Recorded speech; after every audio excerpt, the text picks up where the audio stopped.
Centro Sefarat es porque, además de escribir un libro homónimo más bien nuestra conferencia es homónima a su libro, Kubrick en casa, ha traducido y adaptado a nuestro idioma muchos de los guiones de Stanley Kubrick y algunos de ellos de sus obras más importantes, ¿no? Y ya no solo más importantes para la filmografía de Kubrick, sino también para la historia del cine.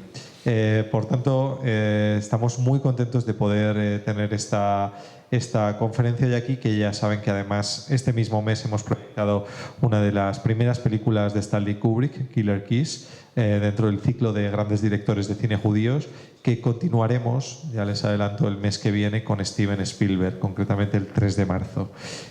Por tanto, voy a ceder la palabra al señor Molina Fox. Les agradezco a todos ustedes. Estamos grabando, además, gracias a los compañeros, estamos grabando la conferencia de hoy, así que también dispondremos del audio para que puedan escucharla y transmitírsela a quien ustedes consideren. Así que muchas gracias de nuevo y muchas gracias sobre todo, Vicente, por tu participación. ¿Hay que sostenerlo? Sí. Bueno, buenas tardes y gracias por estar aquí y por esta invitación para hablar de Kubrick. Yo he comprobado en estos últimos meses algo que ya sabía, pero lo he comprobado de manera fehaciente, ¿no? Y es que Kubrick, al margen de los méritos que yo pueda tener en este libro, que trata de ser un retrato de él y de su manera de trabajar en lo que sobre todo a mí concierne, Kubrick es un personaje, es un director que despierta adhesiones, también algún odio, todo hay que decirlo, pero adhesiones realmente casi religiosas. Es decir, hay una cofradía kubrickiana que yo he conocido más de lo que la conocía antes, en estos meses, como digo, y que es agradable porque, bueno, hay religiones y hay maneras de ser religioso fanáticas, como sabemos. Aquí el fanático está cortado, es un fan de Kubrick, son fans del cine de Kubrick y de la personalidad de Kubrick. Yo en esta charla querría hablar, en primer lugar, de cómo tuve acceso a esta colaboración, hablar un poco del mismo trabajo que me llevó a conocer un poco a Kubrick y durante 20 años estar en contacto laboral y a veces personal, haciendo hincapié en dos puntos finales que serían, por un lado, uno que a mí como escritor me concierne, yo creo que a ustedes también, la medida en que nos interesa el cine, pero también nos interesa la literatura, hablar de la literatura, la relación de la literatura en Kubrick, o con la literatura en Kubrick, y luego hablar también un poco de algo que no se ha hablado mucho, pero que es una faceta inexcusable, yo creo, que es el judaísmo de Kubrick, ¿no? La relación de Kubrick con el judaísmo. Yo entré en contacto con Kubrick de manera casual, es decir, de manera indirecta, cuando se iba a estrenar en España La Naranja Mecánica en una versión autorizada, digámoslo así, por Kubrick, es decir, no la versión que se había estrenado un poco bajo, casi clandestinamente, durante el franquismo aún, ¿no? En los últimos tiempos del franquismo, y que por razones de censura se había limitado a proyectarse en cines de arte y ensayo, que entonces eran muy pocos y en muy pocas ciudades. Esa película tuvo un relativo éxito y cuando murió el dictador hubo una posibilidad para la película de tener una distribución comercial que se adivinaba buena, porque Kubrick, una de las características de sus exigencias de calidad y de arte tenían que ver con el hecho de que las tenía y eran caras para los productores, pero él luego obtenía grandes sumas en la taquilla y los productores callaban y aceptaban.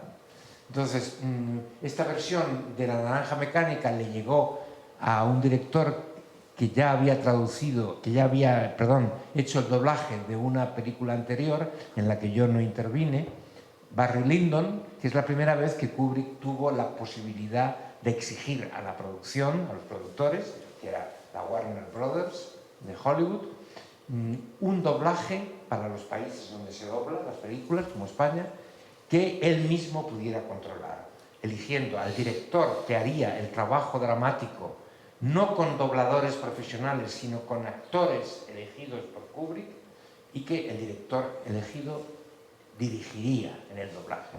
Ese director en Barry Lyndon ya fue Carlos Saura, que era un director que él admiraba.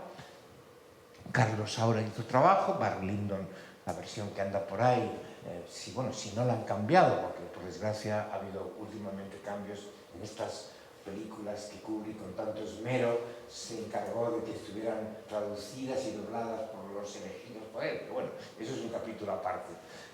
Hizo ese trabajo en Barry Lyndon, donde había actores conocidos como José Luis López Vázquez, por ejemplo, haciendo en este caso el narrador, otros actores conocidos para los papeles distintos. José Luis Gómez era la voz del protagonista de Barry Lyndon.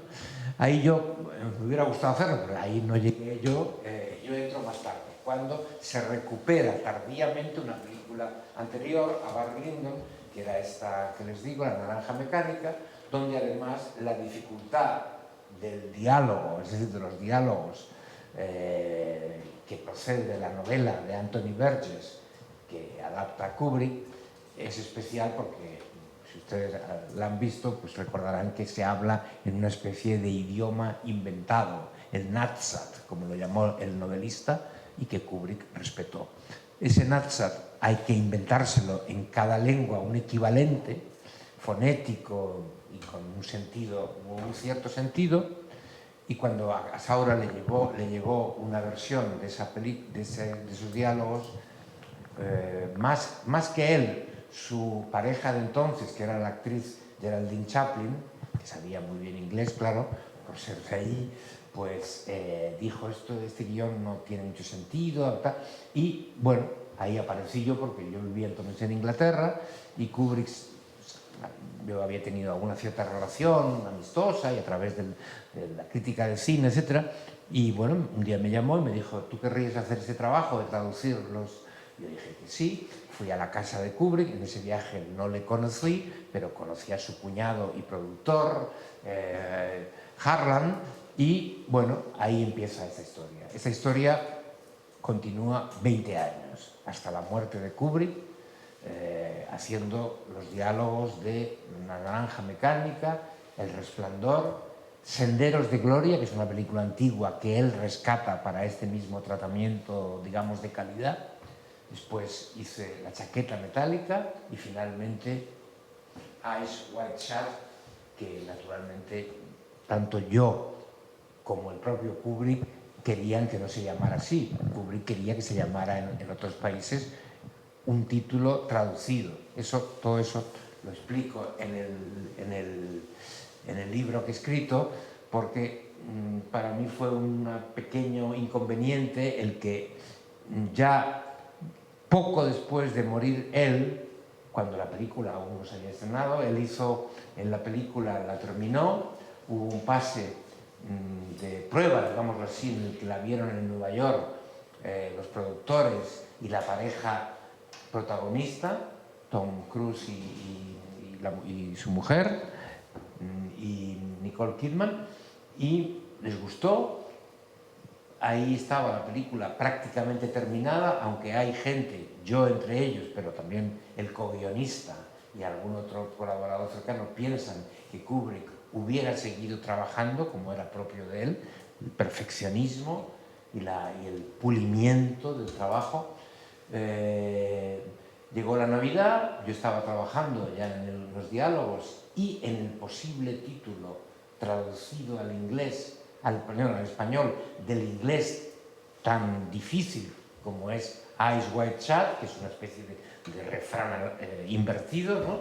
De frase hecha invertida, y yo conservo entre todos los papeles de mi archivo, que en el caso de Kubrick son muchísimos, yo conservo las memorándums que Kubrick mandaba personalmente a través de una secretaria a los traductores de las distintas lenguas pidiendo traducciones, variantes de traducciones posibles de este Eyes Wide Shut, que sería ojos en vez de abiertos de par en par, ojos cerrados de par en par. Esa era, por cierto, una de las posibilidades que yo le daba, aunque no me gustaba, porque siendo, digámoslo así, literalmente correcta, el sonido no tenía el sonido que tiene en inglés Eyes Wide Shut, que son como tres toques, así, 3 golpes. Bueno, eso, para los curiosos del libro, se enumeran las posibilidades que yo había pensado. Ese fue un trabajo. En ese trabajo hay muchas anécdotas, hay un viaje memorable para mí en el cual tuve un contacto diario con Kubrick, porque yo estaba alojado en un hotel al lado de su casa, una casa campestre a las afueras de Londres, y allí yo trabajaba, en ese caso, por un problema, bueno, no problema, por una característica de esa película, que era El Resplandor. Había que hacerlo pronto, y la versión española, con lo cual, en vez de esperar yo a recibir en Madrid, yo ya había vuelto en el ínterim a España, después de haber estado 8 años en Inglaterra, y había vuelto ya y trabajaba ya en mi casa, claro, y en este caso yo fui a Londres a hacer un visionado especial de la película, yo solo en una sala, y después empezar a hacer un trabajo de borrador que completaba volver a Madrid. Eso era relativamente poco trabajo. Pero Kubrick, al que conocí el propio día de la llegada, Kubrick, por un lado, tuvo esta cosa que yo cuento en el libro y que, lejos de ser una manera de engrandecerme a mí, es una manera de reconocer algo muy común. Yo fui por azar la primera persona en el mundo que veía la película, excepto el equipo, o sea, los que la habían hecho, la habían visto, el montaje, todo eso, y por ese azar del viaje y de que la película aún no estaba, de hecho, tampoco del todo refinada, en este caso le faltaban, me acuerdo muy bien, los títulos de crédito finales, que yo no los vi en esa proyección. Por ese factor, que yo entiendo muy bien, porque, bueno, yo soy escritor, y si escribo una novela, antes de que se la mande al editor o a las personas, digamos, autorizadas y conocidas, si hay alguien que está a mi alrededor, que puede leer y dar una opinión sin más compromiso, pues es una opinión, siempre las primeras opiniones de las cosas cuentan, las diga un sabio o una señora humilde que le interesa la lectura, ¿no? Entonces, yo fui esa persona que, bueno, yo ya estaba en ese momento trabajando para él, ya era la segunda película que hacía, ¿no? El Resplandor, pero era la primera ocasión en la que yo la veía en estas circunstancias. Al acabar la proyección, me levanté de la sala, a mí la película me había impresionado enormemente y es una de mis favoritas de Kubrick, y había una persona al fondo, yo pensé que era el ayudante que me había conducido a la sala, y era Stanley Kubrick, vestido muy modestamente, que me dijo: buenos días, señor Molina, y una pregunta inesperada, ¿no? ¿Qué le ha parecido la película? ¿No? Esto da un poco de vergüenza, ¿no? O sea, a mí me da vergüenza cuando, bueno, si tengo confianza, no, pero a una persona que no conozco prácticamente de nada o de referencia, y que es la primera vez que la veo, pues no le pido que me dé una opinión sobre una novela o algo que yo haya terminado. En este caso, Kubrick tenía la curiosidad, y claro, yo entonces, pasado el susto inicial, hice, claro, yo en ese momento ya, bueno, ya había hecho varios libros, y sobre todo yo he tenido una relación muy estrecha con el cine, aparte de estas cosas y otras aventuras que he tenido, en la crítica del cine. Yo empecé como crítico del cine, y el grupo de los novísimos escritores del que formo parte fue un grupo que se formó gracias a una revista de cine donde nos conocimos, Pedro Ferrer, Terence Moix y su hermana Ana María, Marías, etc. Era un grupo muy cinéfilo. Entonces yo ya tenía una larga experiencia como crítico de cine. Entonces aquel día, después del susto, como digo, pues traté no de decirle very good y callarme, sino tratar de decirle un poco cosas de la película. Claro, eso, imagínate, cualquier persona, seas Kubrick o seas un director o directora primerizo, te interesa, esa opinión te interesa, porque es la primera, ¿no? Y además no es simplemente dar adjetivos, sino tratar de explicar un poco la película, que como digo, a mí me gustó mucho. Bueno, y ahí empezó ese trabajo, esa estancia, en la que estuve al final, en vez de 3 días, que era lo que estaba previsto, casi 10. Y bueno, en esa estancia, y aquí entro ya un poco en estas materias centrales, ya casi prefinales, en ese viaje lo que yo pude ver es, aparte de la manera de trabajar en detalles muy nimios a los que él les daba mucha importancia, a una personalidad que, a pesar de la fama que ha tenido durante mucho tiempo y por parte de algunos de sus colaboradores, de ser arrogante y maniático, desde luego sí, pero hay un tipo de manía, tener la manía de la calidad, yo creo que es una buena manía. Hay malas manías y buenas manías. Y Kubrick quería que el producto que él trabajaba, cada película, que si ustedes se fijan, no son muchas. Él murió con 71 o 72 años, ¿no? Pero bueno, a esa edad, algunos de los directores de Hollywood y de otros países, sin ir más lejos, Carlos Saura, que es muy felizmente prolífico, habían hecho muchas más películas. Kubrick no tiene tantas películas, porque cada película, a partir de las primeras, aquí se ha mencionado que habéis visto en este centro El beso del asesino, que es también excelente, por cierto, aunque es muy primeriza. A partir de un cierto momento, esa película y Atraco Perfecto, o la primera que hizo, que solamente se conoce en versión de DVD, nunca se estrenó, que no está tampoco nada mal, Miedo y Deseo, esas películas son muy rápidas y son muy baratas. A partir de un cierto momento, Kubrick se hace un director caro, no porque pidiera mucho dinero a los productores, eso no sé cuánto pedía, se hace caro porque hace rodajes largos y trabajados. Y eso en el cine es lo que cuesta.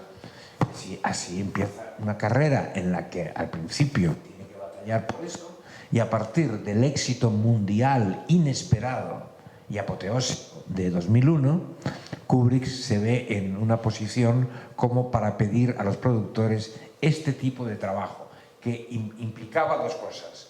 Una, rodajes muy largos, el más largo de todo, 1000 avatares, que no vamos de momento a explicar, fue el de La chaqueta metálica, que duró en total 2 años, y trabajos posteriores en los cuales él se implicaba igualmente, uno de los cuales era preparar y ordenar y teledirigir a distancia las versiones de sus películas en las principales lenguas que no fueran el inglés, ¿no? Español, francés, italiano, alemán, etc. Y de esas películas, para los doblajes que hubiera respectivos, Kubrick no solamente hacía la labor de selección del director de doblaje, que en el caso español fue Saura en varias ocasiones, y en 2 ocasiones en que él no podía, Mario Camus y Jaime de Armiñán, y yo, que aparecí como traductor, y que ya me quedé hasta el final y repetí esas 5 veces que he comentado antes.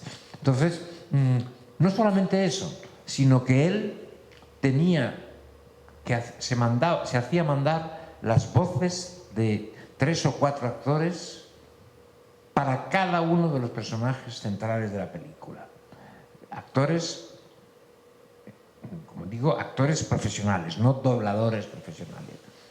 Ahí están las decisiones que Kubrick tomaba, algunas de ellas polémicas, como las del Resplandor, elegida por él, claro, y ahí estaba además las minucias de detalles que a veces hacía él personalmente en llamadas desde Londres sobre una palabra, sobre un inserto que quería introducir, ya traducido al español en la película El Resplandor. Bueno, hay muchas cosas. Y a mí, que un cineasta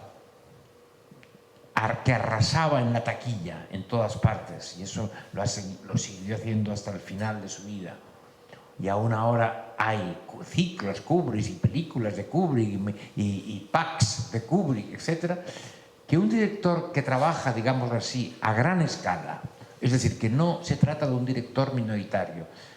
Hay directores que admiro muchísimo, europeos y americanos, que han trabajado más bien en el reino del arte y ensayo. Kubrick son películas de indudable calidad, unas más que otras, pero todas ellas de calidad, pero ha trabajado a gran escala. O sea, él trabajaba en Hollywood y él se aprovechaba de las ventajas de Hollywood, por ejemplo, el no tener que ir a los sitios a rodar en exteriores, porque él no viajaba en avión, no volaba desde que fue piloto de guerra en la Segunda Guerra Mundial, no volaba nunca, y por tanto las escenas del comienzo del Resplandor, de esas montañas que se van viendo desde un avión, o, sin ir más lejos, la parte trucada en la que se supone que es Vietnam, Hanoi, para la chaqueta metálica, no están hechas. La primera, Kubrick no estaba en ese helicóptero que rodaba el acceso al hotel donde van Jack Nicholson y su mujer a quedarse de guardianes, no iba en ese avión, él estaba sentado en su casa dirigiendo los movimientos de una segunda unidad. Y en el caso de la chaqueta metálica, que es una coincidencia que siempre me divirtió, hay algunos amigos míos a los que no les divierte tanto, y es que trucó al sur de Londres, en unos antiguos refinerías de gas abandonadas, un decorado para dar la idea de Hanoi, con 350 palmeras que se llevó de mi pueblo natal, Elche, ¿no? Y que, según la leyenda, hay muchas leyendas de Kubrick, yo algunas las creo, otras no. Esta no la creo, aunque es romántica, que se hizo mandar fotos de las palmeras y él eligió las 350, ¿no? Lo que sí es cierto es que se llevó 350 palmeras, y unos amigos que tengo, sobre todo uno de ellos que es arquitecto municipal, muy concienciado con la sostenibilidad en este caso de las palmeras, estaba furioso de que se las hubieran llevado, y por lo visto la productora o Kubrick mismo dijo que él financiaría la replantación de otras 350. Eso no sé si se hizo. Bueno, que un director, vuelvo al argumento, de este calibre, que moviliza a cientos de personas, que rueda cientos de días, que trabaja en versiones de todas las lenguas, personalmente dirigiendo y eligiendo, significa para mí una cosa, y que es el máximo elogio que yo puedo tener a un artista, en este caso a un artista del cine, y es que trata el objeto que ha producido, la película que ha producido, con estos medios y con estos esfuerzos y con este empleo del tiempo tan largo, como si fuera un libro de poemas que quiere que llegue a cada espectador con el cuidado, sin errores, sin erratas, sin manchas, con la letra adecuada, con la letra para que se pueda leer bien. Kubrick, hay otra de las leyendas, que esa probablemente sea cierta, y es que pedía en cada estreno de cada película, de esta última fase de su carrera, que es muy larga, más de 20 años, pedía que le dijeran, no en todas las ciudades de todos los países, pero sí, por ejemplo, en Madrid y en Barcelona, donde me consta que se hacía, probablemente en París o en Lisboa o en otras ciudades o en Roma, pedía las características de las salas donde se estrenaban las películas, para ver si cumplían con los requisitos de calidad, la proyección, las butacas, el estado de la pantalla. Bueno, como uno cuando compra un libro quiere que el libro sea legible, esté limpio, con letras agradables y una portada buena, si es posible. Este es Kubrick, el artista grande y al mismo tiempo minucioso, casi artesanal, una mezcla de coloso y artesano, de lo pequeño, y con un digamos, con un respeto enorme, con un interés enorme por la literatura. Es un director absolutamente cinematográfico, es decir, no es un director literario, como se puede decir de otros grandes directores de la historia del cine. No es un director literario, es un director creador de imágenes, muñidor realmente de imágenes, algunas de ellas muy memorables de la historia del cine, que tenía un enorme interés y curiosidad por la literatura.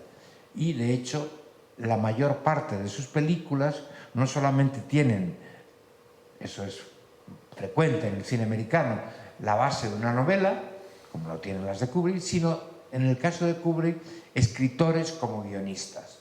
Ese es un tema que podemos luego hablar, yo no quiero extenderme demasiado respecto al horario. Hay novelas extraordinarias que él ha adaptado, de las cuales una de las más famosas es sin duda Lolita, de Nabokov, ¿no? Y no solamente adaptaba Lolita o Barry Lyndon, que es un clásico, la novela de Thackeray, ¿no?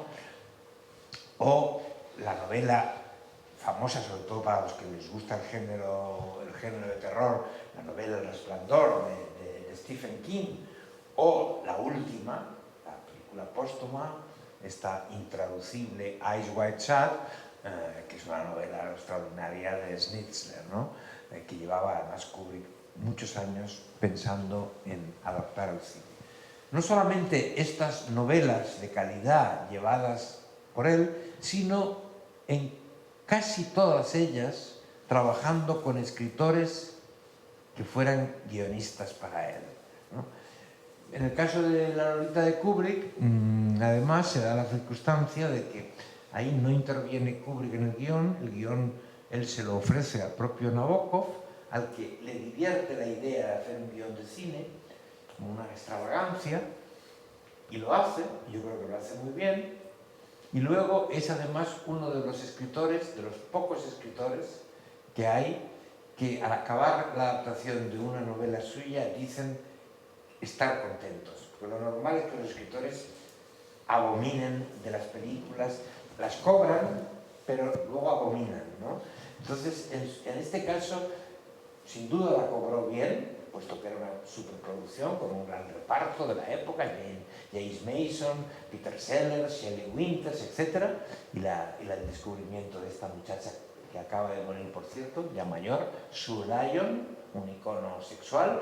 Entonces, no solamente la cobra, Nabokov tuvo digamos así, la elegancia de hacer el trabajo bien hecho, en mi opinión, y en la de Kubrick, sin duda, que lo filmó así, y luego hablar bien de Kubrick, a pesar de que, naturalmente, la película se toma libertades, porque nadie, por mucho que amemos una novela, lo que ningún lector quiere cuando va a ver una película que adapta una novela amada, lo que no quiere es ver exactamente lo mismo, la repetición en imagen de lo que está en la palabra escrita. Tú quieres ver otra cosa, o sea, digámoslo así, otro molde aplicado a esas palabras de una que hace una novela.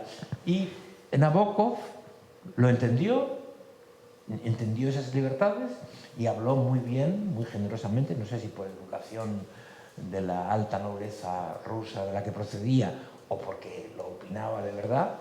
Es de los pocos, porque por ejemplo Anthony Burgess, el autor, el novelista de La Naranja Mecánica, o Stephen King, pues lo pusieron verde a Kubrick, ¿no? Se metieron sobre todo Stephen King estuvo años escribiendo contra Kubrick, y también Burgess y otros. Bueno, el respeto y el interés por la literatura. De esas 8 días o 9 que yo tuve la ocasión de ver y conversar, a veces largo rato, entre un una sesión de trabajo, un pequeño almuerzo con un sándwich muy modesto ahí en la cocina de la casa donde él vivía. Una de las cosas que me quedó claro es que, por ejemplo, aparte de ser una persona receptiva y curiosa, él no quería hablar de él mismo.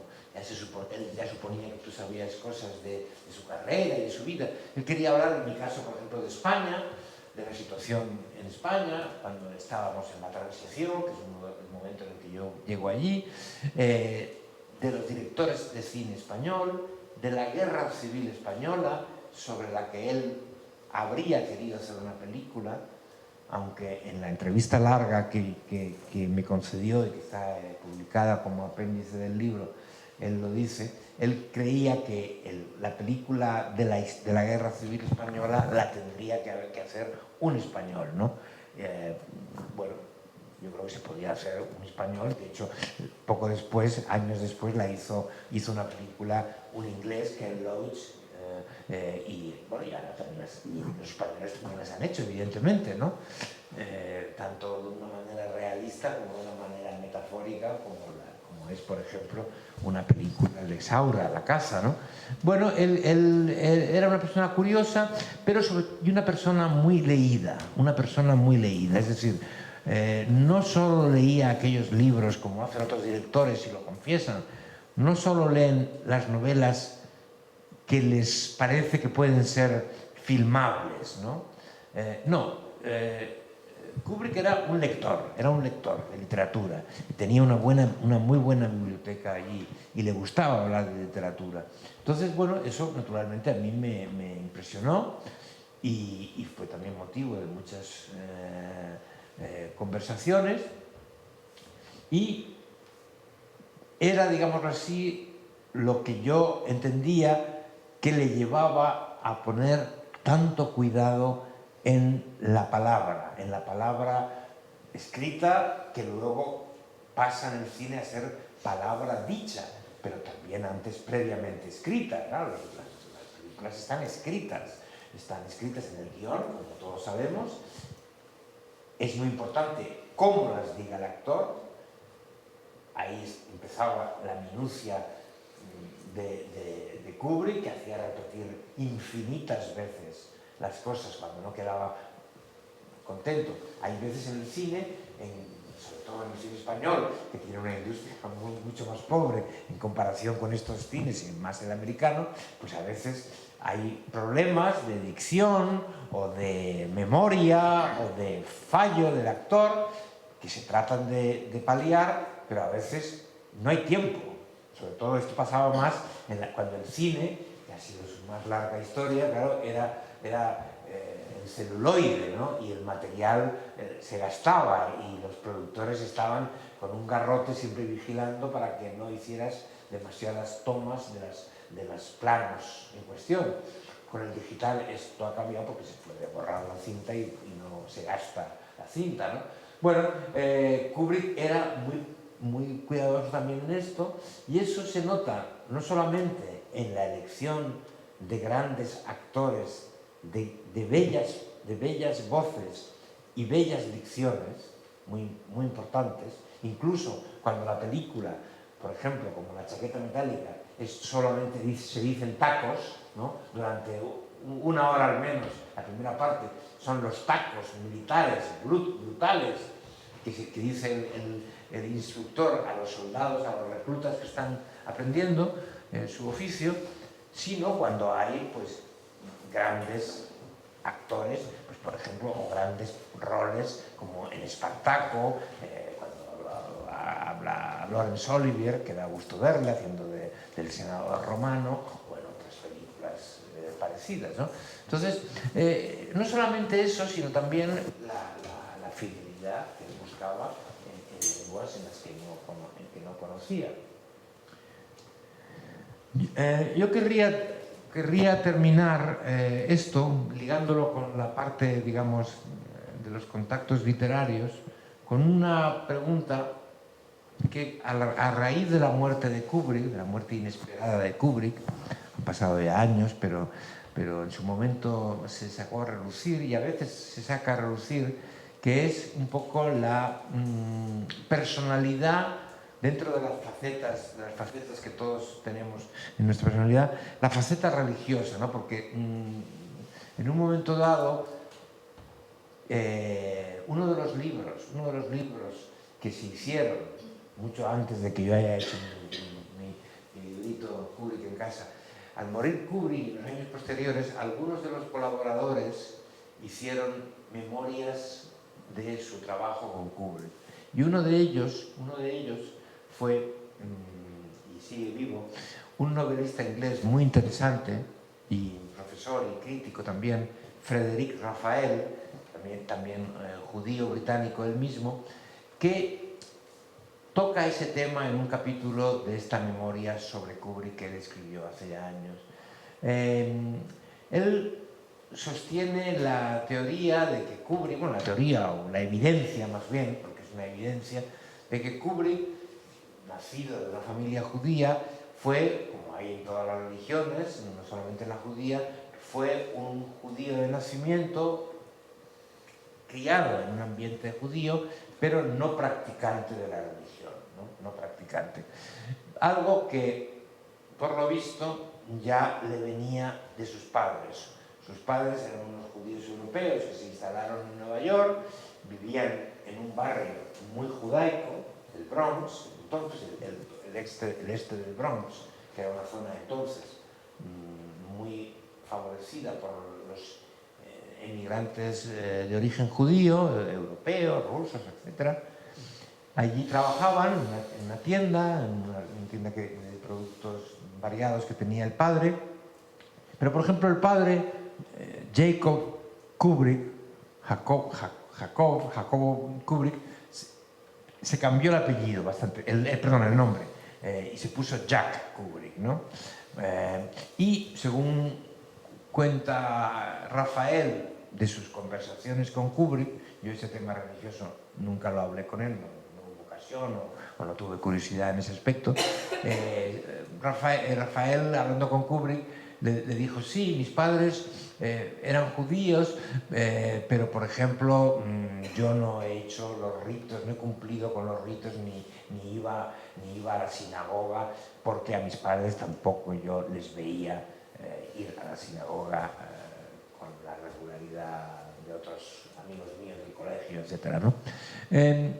Es sin embargo muy curioso, y eso sí que es muy curioso, por ejemplo, que a Kubrick culturalmente sí procede de una tradición. Esto se ha hablado mucho, ¿no? Y es un tema demasiado amplio como para tratarlo ya al final de una charla, ¿no? Que es un poco las referencias intelectuales de Kubrick son muy europeas. De hecho, los americanos, algunos decían que Kubrick en realidad era un director americano que se había fugado a Europa porque él en realidad pertenecía a la cultura mitteleuropea, que básicamente es una cultura de extracción judía, ¿no? Decían eso, y quizá tenían razón. Él, aparte de su miedo a volar, vivía muy felizmente a las afueras de Londres, así, en una especie de microcosmos o microclima que se había creado, teniendo a 300 metros de la puerta de su casa unos grandes estudios donde rodó todas las películas a partir de un determinado momento. Pero sus referencias, sus inquietudes, la lectura de muchos de los maestros mitteleuropeos y, sobre todo, dos factores que yo pongo como muestra. Uno, digámoslo así, su interés, ese es un interés que naturalmente comparten miles o millones de personas en el mundo de cualquier religión y de cualquier extracción, que es el interés por la obra de Freud, ¿no? Pero hay un freudianismo en Kubrick muy interesante. Frederic Raphael decía que las películas de Kubrick eran películas exentas de sentimentalismo, que en realidad eran películas, él lo generalizaba, y probablemente tenga razón, eran películas en las que el amor, en el sentido más digámoslo así, normal o convencional o usual para todos, se entiende, sino que eran películas sobre el deseo y sobre la libido y con una presencia que en la última película, Eyes Wide Shut, es muy clara, del mundo onírico, ¿no? O sea, la libido y los sueños, ¿no? Un poco los palos sobre los que se sostiene todo el fenomenal pensamiento freudiano. Y un segundo elemento que probablemente es casual, bueno, sin duda es casual porque Kubrick no programó su muerte, murió mientras dormía de un ataque al corazón a una edad en la que la gente hoy ya no muere como antes, ¿no?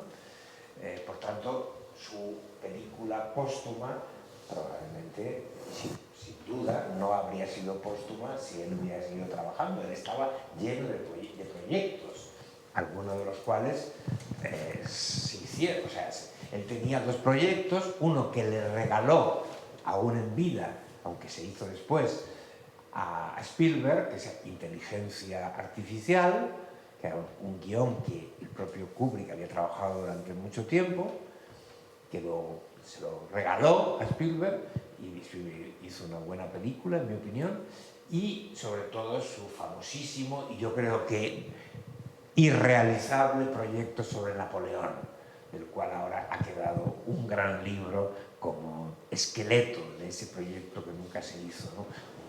Un libro que es prácticamente impracticable porque pesa tanto que necesitaría una mesa gigantesca solo para abrirlo, ¿no?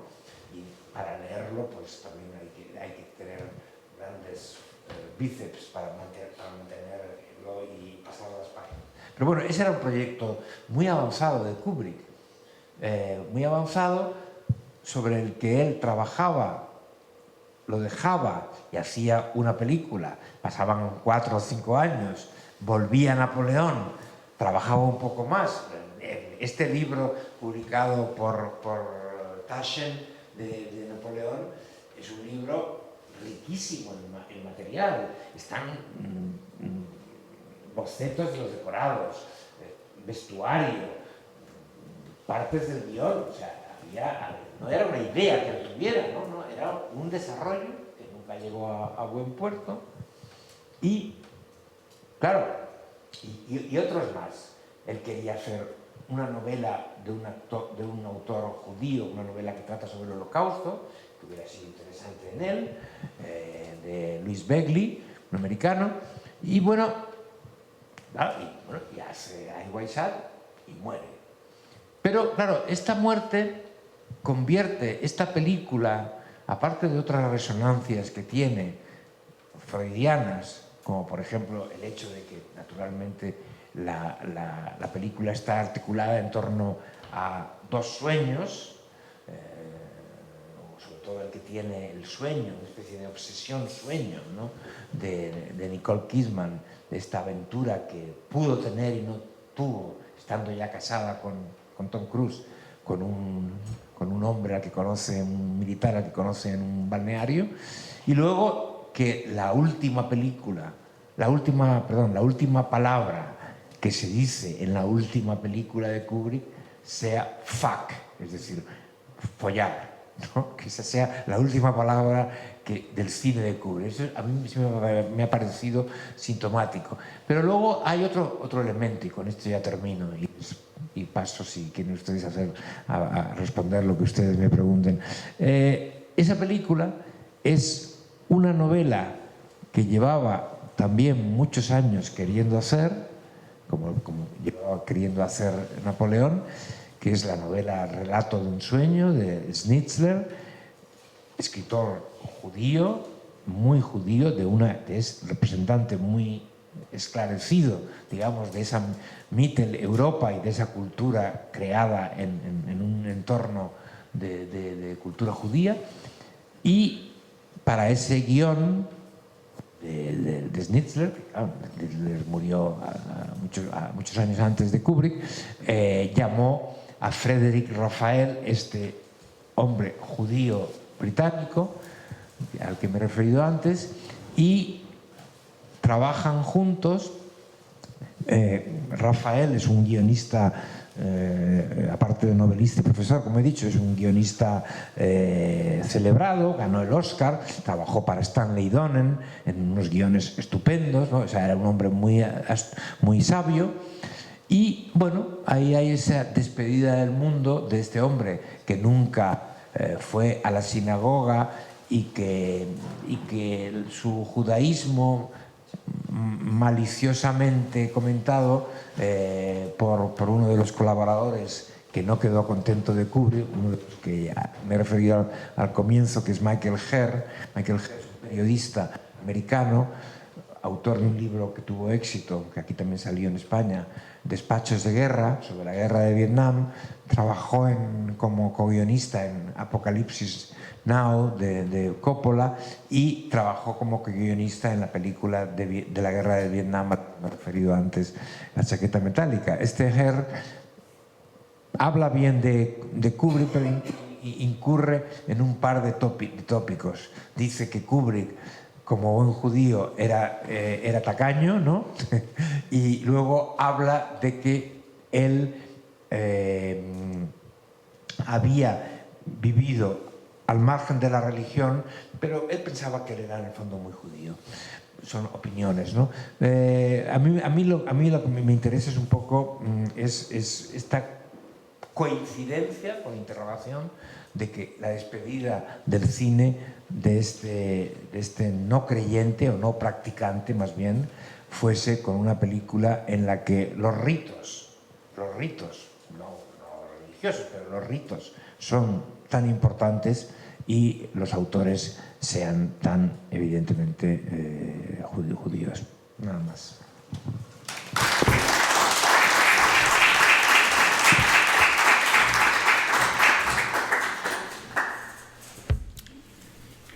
No sé si hay algunas preguntas o algún comentario. Quería preguntar tu opinión sobre unas declaraciones que leí de Nicole Kidman cuando murió Kubrick. Ella dice que habló con él 2 horas antes de su muerte y que le había manifestado que le perseguían, que había una especie de complot para matarlo. Y luego una teoría que he leído luego más veces de que había muerto asesinado por los servicios secretos de la CIA, me imagino. Yeah.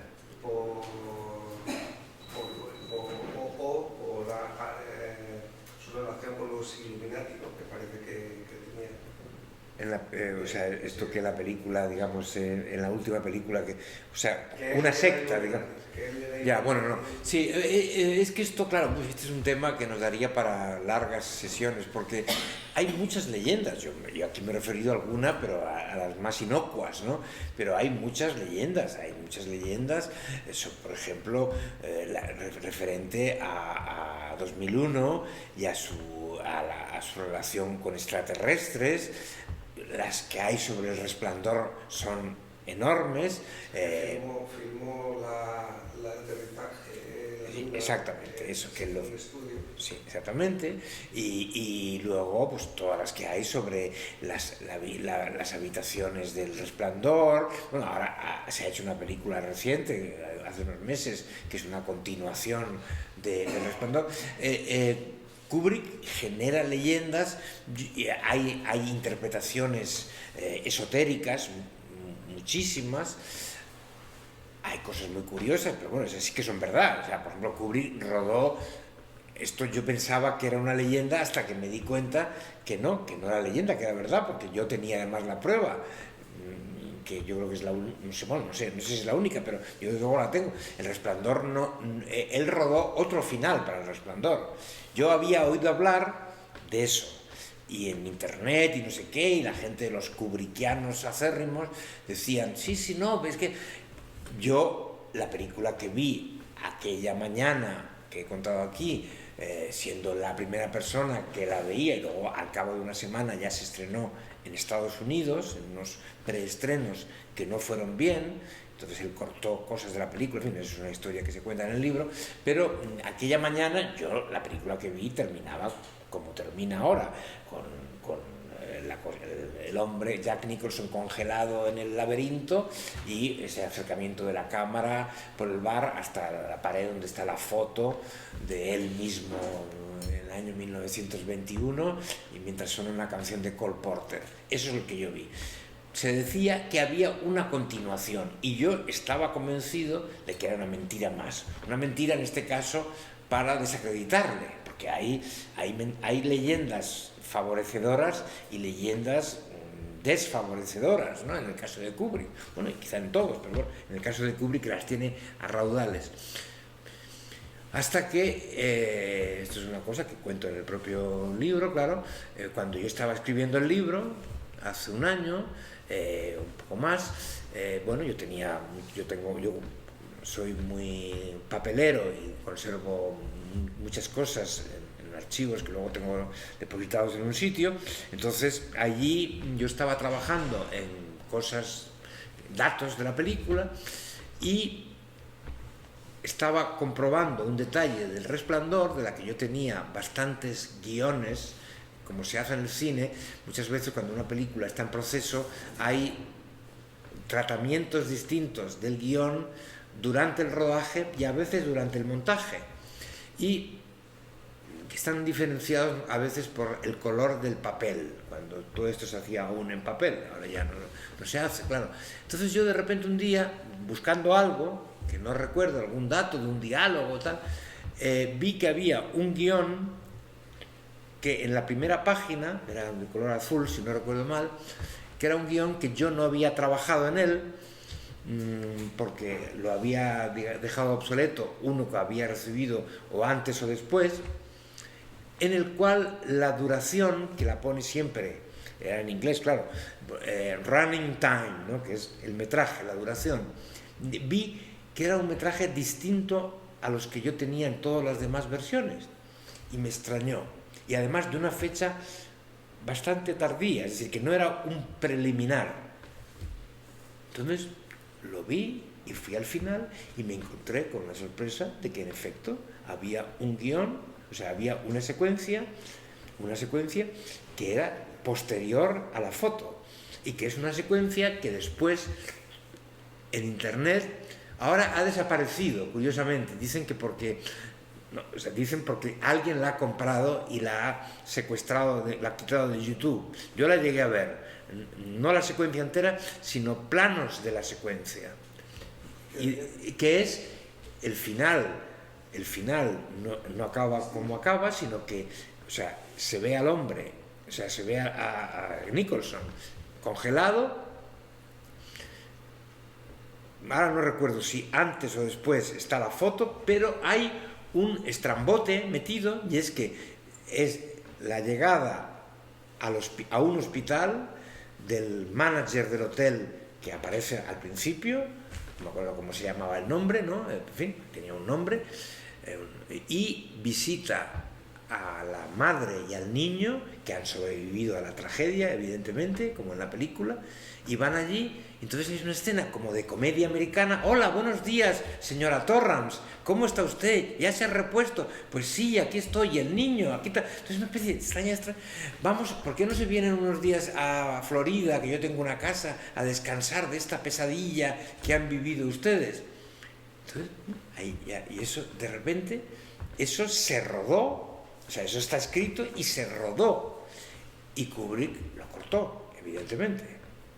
Entonces, claro, esas leyendas, las leyendas de Kubrick, hay más. Ahora yo aún no lo he visto, pero me han dicho que hay un corto sobre Eyes Wide Shut que se ha presentado en el Festival Último de Sitges, que no sé si también da alguna leyenda más, pero en fin, es un director que genera muchísima mitología en torno a él, lo cual también es un índice de que es alguien muy particular, muy especial, ¿no?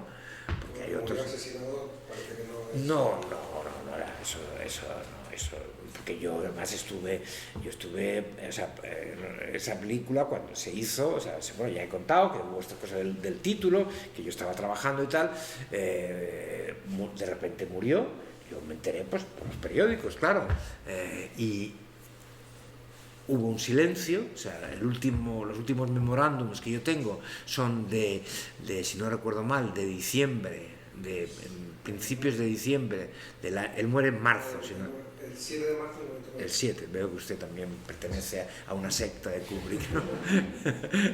Entonces, pues en diciembre aún se habla de la traducción del título. En la Navidad de ese año yo estoy trabajando con dos amigos que me asesoran y que discutimos y hablamos sobre posibles soluciones, y muere, y hay un silencio en enero y febrero, que estaría, probablemente porque estaba aún refinando la película, que no se había estrenado, claro, trabajando en cosas, pero yo ahí no tengo nada.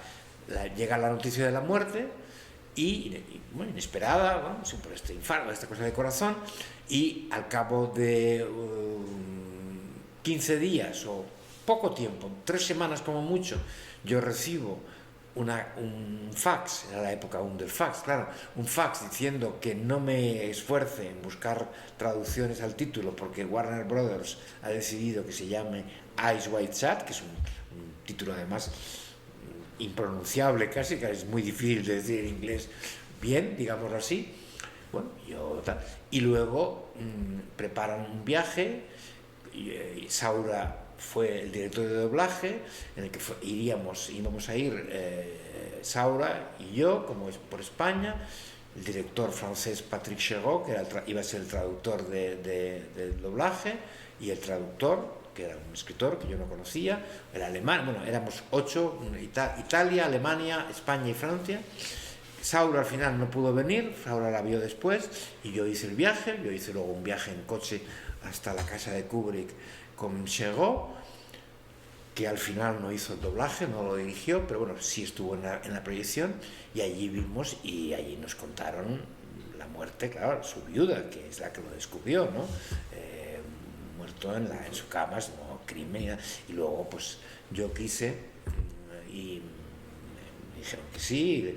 Él está enterrado en el recinto de la casa. O sea, él consiguieron, como Kubrick era omnipotente, pues consiguió un permiso de la municipalidad para que le dejaran enterrar allí al pie de un árbol en el jardín de la casa. Y bueno, fue una pequeña peregrinación.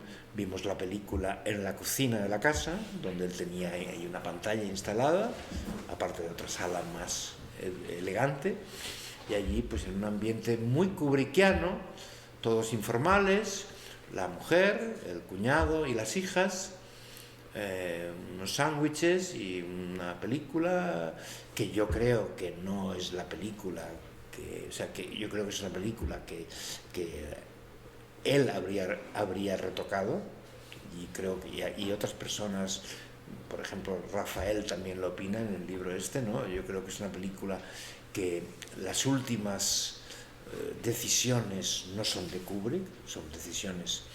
Yo de esto me lo han preguntado hace poco, que estuve en Alicante hace unos días presentando como hoy, este libro, ¿no? El libro y bueno, en mi trabajo. Y alguien lo preguntaba. Yo claro, esto hace muchos años, y además ya en el momento ya pasó un tiempo. Yo creo, pero no lo puedo demostrar, ni lo puedo siquiera decir por escrito, porque no sé si es verdad. Yo creo que lo que vi aquella mañana en aquella cocina tenía cosas que después no se vieron, y músicas que después sí se oyeron en la estrenada que no estaban, ¿no? Es decir, músicas que él, que era tan exigente también con la música de todas sus películas, no hubiera elegido. Pero eso no me acuerdo, ¿no? Porque yo no estaba con una grabadora, ni tengo un VHS. De otras películas sí tengo VHS de él, ¿no? Pero no de esta, claro. Esta película se vio ahí aquel día, luego cada uno nos fuimos a nuestra ciudad y a nuestro país, y luego ya se vio la película para trabajar en el doblaje ya directamente, ¿no? Yo solo quería hacer una pregunta breve. Ha comentado que de la película Lolita, que fue el propio autor de la novela el que hizo el guión. ¿Kubrick hizo alguna variación sobre ese guión o lo siguió más o menos? No, claro, yo el guión no lo he visto, ¿no? Porque yo creo que no está publicado, está publicada la novela.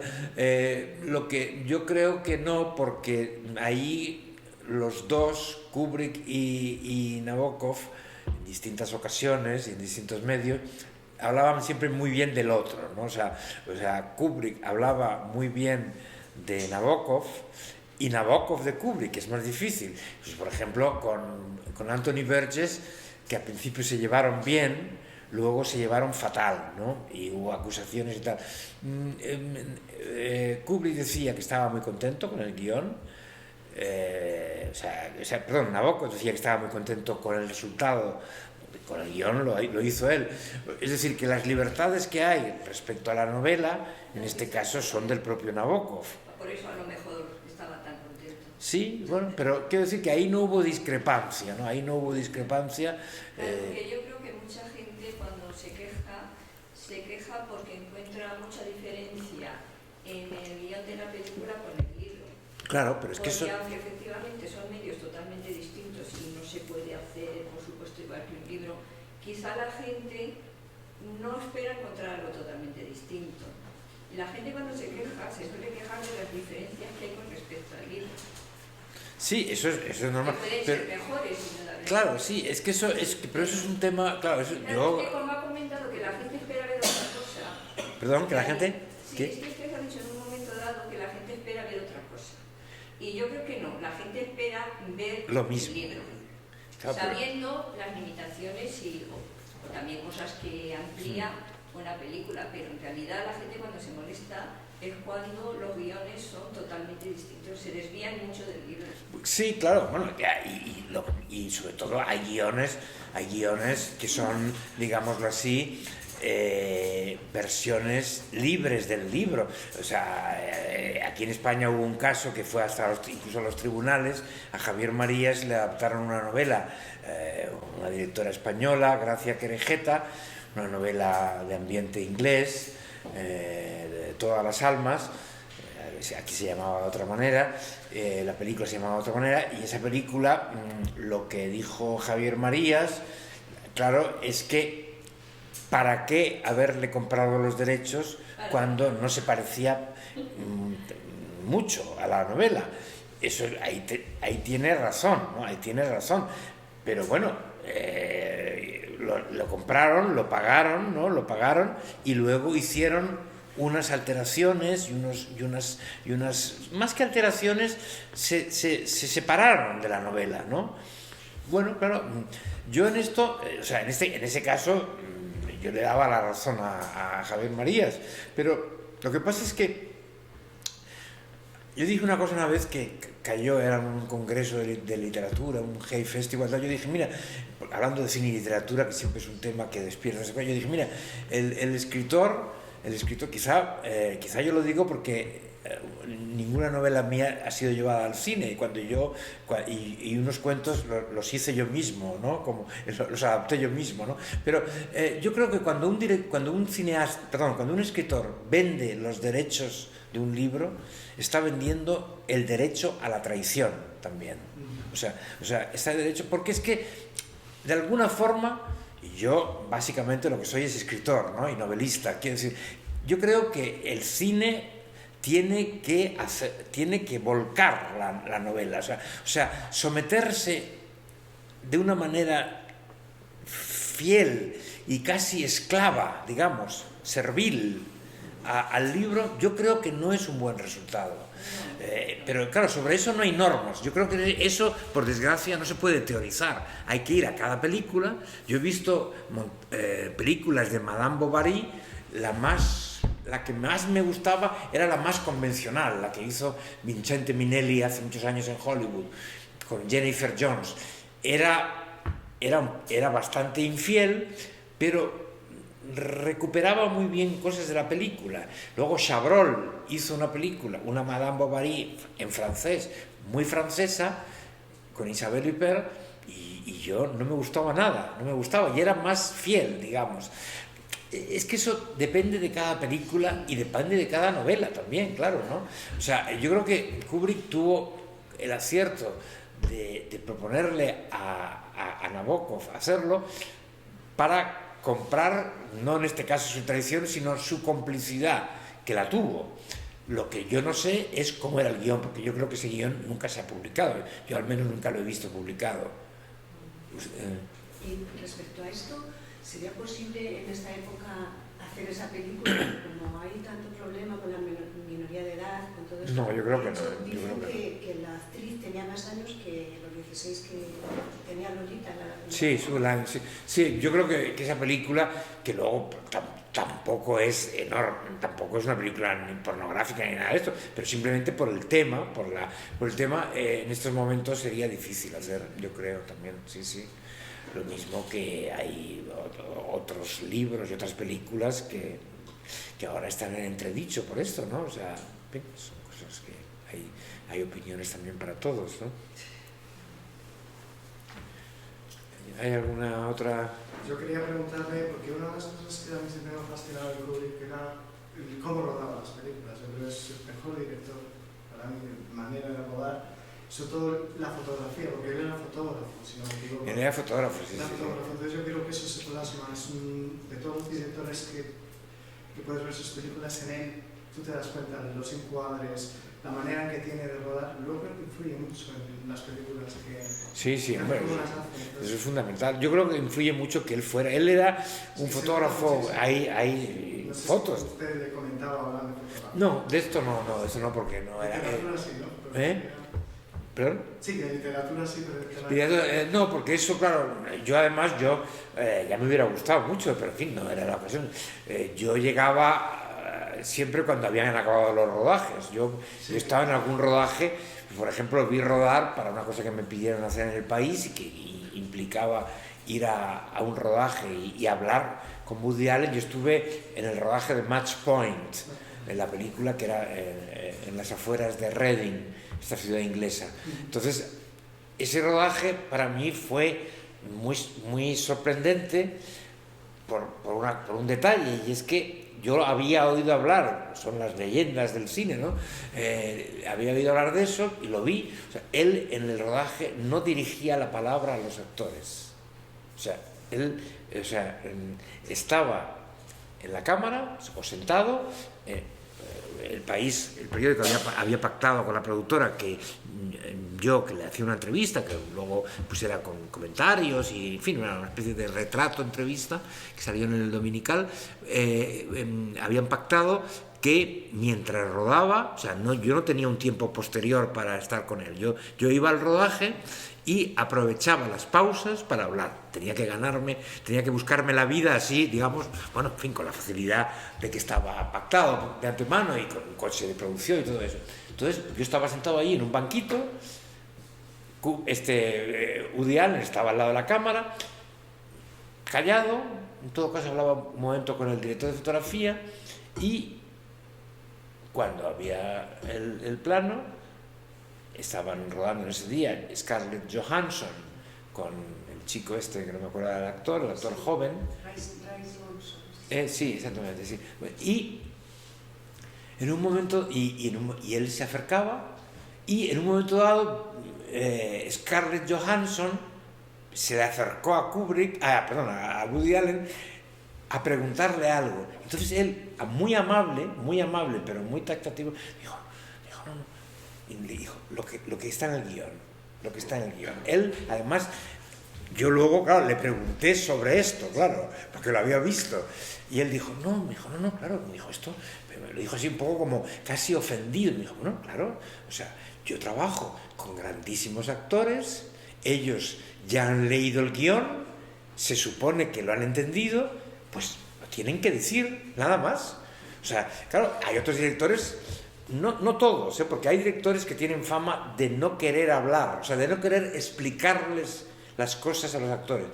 Y hay otros directores, y sobre todo hay muchísimos actores que lo que quieren es, más que un director, un coach, ¿no? Un alguien que les dé consejos, ¿no? Y, bueno, eso si el director lo hace, el actor lo agradece muchísimo, pero cuando no lo hace, pues tienes que apechugar, ¿no? Y en el caso de Woody Allen, claro, yo nunca he estado en un rodaje de Kubrick, ya me hubiera gustado. Lo más que llegué fue a ver los decorados que quedaban allí al lado de la casa del Resplandor, ¿no? De los laberintos del Resplandor, el laberinto de invierno y el de verano, porque había dos que habían construidos y estaban allí, y luego la maqueta del laberinto, que esa también estaba ahí en un despacho de la casa. Pero no, por tanto, no lo sé. Yo creo que Kubrick era de los que se implicaba, porque se implicaba a veces porque les hacía repetir mucho. Me imagino que Woody Allen también podía repetir si falla algo. En el cine puede fallar algo y puede decir, bueno, hacemos otra toma, ¿no? Yo cuando estuve allí, él iba muy rápido. Él tiene fama, o sea, Woody Allen tiene fama de ser rápido contra la lentitud de Kubrick. Y, por ejemplo, lo que sí también sé, porque es una cosa que la supe, bueno, porque se dijo en su momento, él le ofrecieron esto que Kubrick fue el primer director en la historia que lo hizo, esto de que los doblajes se hicieran de manera, digamos, autorizada por él y dirigida por él. Eso no se había hecho nunca en Hollywood, ¿no? Y cuando se hizo y empezó a saberse, otros directores se pusieron celosos y quisieron tener el mismo tratamiento. Y a mí me llegaron, esto lo cuento en el libro, ¿no? Yo hice varias traducciones.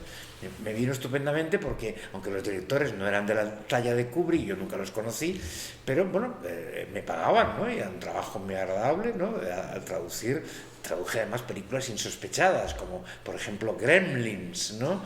que prácticamente no tenía más que ruidos, ¿no? De los animalitos estos, ¿no? Pero bueno, y luego traduje algunas interesantes, como Elegidos para la Gloria, ¿no? Que tenía un buen guión de Tom Wolfe y todo esto. Pero, o sea, este tipo de cosas implica que el director está supervisando todo y lo repite todo. Woody Allen, o sea, no solamente iba rápido, sino que cuando le ofrecieron en un momento dado, yo lo supe porque era una película que estaba rodada en España, como ya sabéis, la habréis visto, Vicky Cristina Barcelona. Le ofrecieron dirigir el doblaje español con los actores españoles, claro, con Bardem y Penélope Cruz que salían, claro, y que había trozos que hablaban en español y luego en inglés, la mayor parte de los trozos. Y él dijo, no, y casi se escandalizó, dijo, no, yo ya estoy rodando mi siguiente película o preparándola, y me dijo, yo en esto, y entonces, bueno, yo tuve curiosidad, esa película, que no es de las mejores de Woody Allen, desde luego, en mi opinión, y en la de la mayoría, pues, veo que aquí pero esa película, por ejemplo, tuvo una cosa tremenda, ¿no? Que a Kubrick se habría muerto del susto, y es que al no querer él hacer el doblaje, pues se hizo de cualquier manera y ni siquiera consiguieron que Bardem y Penélope se doblaran. O sea, esa película yo la vi en inglés, como me gusta ver las películas en inglés, pero un día la ponían en un cine que ya no existe al lado de mi casa, en doblada, y tuve el morbo de ir a verla, y eran pues dos dobladores que hacían, claro, de dos personas que tú conoces cómo hablan, claro, que son Bardem y Penélope, ¿no? Como cuando Antonio Banderas le dobla a alguien que no es él. Claro, te das cuenta enseguida, claro. De esta forma yo que los cines la veo en originales, no me entero de los doblajes. Yo tampoco, pero en este caso estaba a mi lado y yo sabía que había habido estos problemas de que él no había querido, no sabía que ellos no habían querido, pero fui a verlo, digo, a ver cómo lo han hecho, ¿no? Y bueno, y las voces, claro, totalmente. La gente a veces, bueno, no tiene más remedio porque hay sitios donde además no hay cine en versión original, ¿no? Y claro, yo tengo amigos que han visto películas que les hubiera gustado ver pero que en sus ciudades no hay. Esta película de éxito que a mí me ha gustado mucho, Parásitos, ¿no? Esta película coreana, pues yo estuve el otro día en Alicante y en Elche, y allí pues unos amigos míos la habían visto doblada porque es como les ha llegado, ¿no? Claro, prefieren eso, pero si la película, pero no vas a... ya es un milagro que la gente vaya al cine, ¿no? Ahora que todo se ve en casa, ¿no? Pero si encima tienes que buscar y irte un día, porque sí, dijo, sí, a las 7, los martes, la ponen en versión original. Claro, la gente tampoco estás dispuesto a estar ocupado. Yo mismo me pasaría, ¿no? Bueno, pues no sé si no hay nada más, ya acabamos todos aquí. Muchas gracias, ¿no?